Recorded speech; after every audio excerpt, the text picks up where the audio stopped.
Hello friends, pensioners की जो recovery होती है कम्यूटेड वैल्यू की, उससे रिलेटेड एक सर्कुलर AIBRF के द्वारा जारी किया गया है। उन्होंने लिखा है एक लेटर IBA को। काफ़ी इंपॉर्टेंट ये सर्कुलर है क्योंकि पहले जो बात चल रही थी कि हरियाणा हाई कोर्ट के द्वारा स्टे लगाया गया है रिकवरी ऑफ कम्यूटेड वैल्यू पे, तो जिन्होंने भी केस फाइल किया था पर्टिकुलर उनके लिए तो ये लगाया ही गया है। लेकिन जो बाकी लोग रह गए हैं जिन्होंने रिट पिटीशन फाइल नहीं किया था, आखिर उनकी रिकवरी से रिलेटेड क्या एक्शन यहाँ पर लिए जा रहे हैं, वही सारी चीज़ें इस वीडियो में बताई गई है जो कि पेंशनर से रिलेटेड बहुत ज़्यादा इंपॉर्टेंट है। तो वीडियो को एंड तक ज़रूर देखिएगा। इससे पहले रिक्वेस्ट करना चाहूँगी, बाइपार्टाइट सेटलमेंट पेंशन अपडेशन से रिलेटेड वीडियोज़ हम लेकर आते रहते हैं। यदि आपने चैनल को सब्सक्राइब नहीं किया है तो ज़रूर कर लीजिएगा ताकि ऐसी सारी इन्फॉर्मेशन आपको मिलती रहे। तो हम देखते हैं ये सर्कुलर है जो कि all India bank retirees federation की तरफ से है श्री ब्रजेश्वर शर्मा जी को है, सीनियर एडवाइज़र HR हैं IBA के।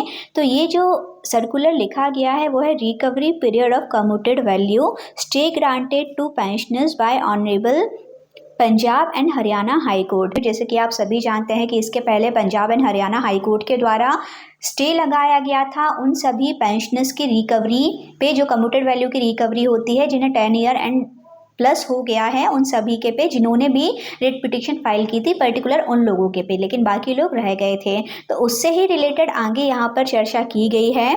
AIBRF ने IBA को लेटर लिखा है। देखिए शॉर्ट में सारी चीज़ें पहले हमने देखी, उसके बाद हम बात करते हैं। As per the above order stay on recovery of commuted value has been granted to those who have already paid monthly instalment for 10 year and more. तो उन लोगों के पे स्टे लगाया गया जिनका 10 ईयर एंड मोर हो चुका था। Since passing of the above reference order of Honorable High Court, we find that several more pensioners numbering more than 300 who have already paid installment for recovery of commuted amount for 10 year and more have approached to the court, and Honorable High Court have invariably granted stay on further recovery of these petitioners। तो जो particular लोग थे जिन्होंने case file किया था उन पे stay order लगा दिया गया।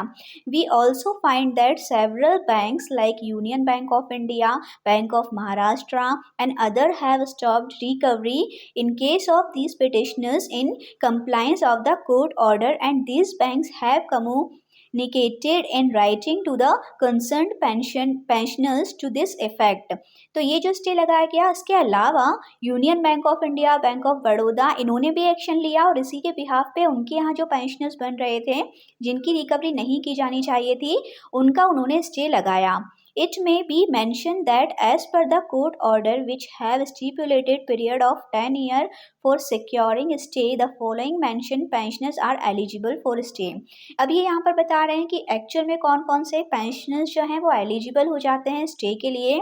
सबसे पहला आप देखेंगे तो retirees who have retired between 2009 to 2014 and have availed commutation facility during this period. जो पर्टिकुलर लोग 2009 से 2014 के बीच में रिटायर्ड हुए थे और जिन्होंने भी कम्यूटेशन फैसिलिटी ली थी वो सभी यहाँ पर एलिजिबल हैं। नेक्स्ट है who have already paid monthly instalment for more than 10 year and less than 15 year. जो भी पेंशनर्स 10 ईयर से ज़्यादा और 15 ईयर के अंदर इंस्टॉलमेंट पे कर चुके हैं वो भी यहाँ पर एलिजिबल हैं। नेक्स्ट है number of such pensioners is estimated around 60 to 17,000। अगर बात करें कि ऐसे पेंशनर्स कितने हैं तो ये लगभग 60,000 से 70,000 तक के हैं। In case all eligible pensioners approach to the court for stay, you will kindly agree that it may create several practical administrative problems for bank management as well as for individual retirees। अगर ये सभी court को approach करते हैं तो आप समझ सकते हैं कि कितनी बड़ी प्रॉब्लम आ सकती है एडमिनिस्ट्रेटिव लेवल पर, अगर देखी जाए कि इतने सारे पेंशनर्स कोर्ट को अप्रोच कर रहे हैं। इन view of the above development, it is our humble request to you to consider advising member bank to stop recovery of monthly installment in cases where it has already been paid for 10 year and less than 15 year। This will save all parties from lot of hassles। तो वो सभी pensioners जिन्होंने 10 साल से लेके 15 साल के बीच के हैं, जिन्होंने EMI इसका पे कर दिया है, इंस्टॉलमेंट पे कर दिया है, उन सभी की जो है रिकवरी अब अगर हो रही है तो उस पर स्टे लगा दिया जाना चाहिए। क्योंकि अगर ये सब एक साथ अगर कोर्ट पहुंच जाते हैं, क्योंकि ऑब्वियसली ये सभी देखेंगे कि जिन्होंने भी वहाँ पर अपना केस लगाया था उन सभी की रिकवरी यहाँ पर स्टॉप की गई है, तो ऑब्वियसली उससे दूसरे भी मोटिवेट होंगे और वो कोर्ट को अप्रोच करेंगे। तो ऐसा कुछ स्टार्ट हो उससे पहले आईबीए को इस बात का ध्यान रखना चाहिए कि उनकी रिकवरी को रोक देना चाहिए ताकि किसी भी प्रकार की ज़्यादा प्रॉब्लम्स खड़ी ना हो। तो ये लेटर यहाँ पे लिखा गया है आईबीए को, इसको फॉरवर्ड भी किया गया है यूएफबीयू को भी। तो आप सभी यहाँ पर सजेस्ट ज़रूर करें कि क्या ये स्टेप सही है और इससे रिगार्डिंग क्या किया जा सकता है।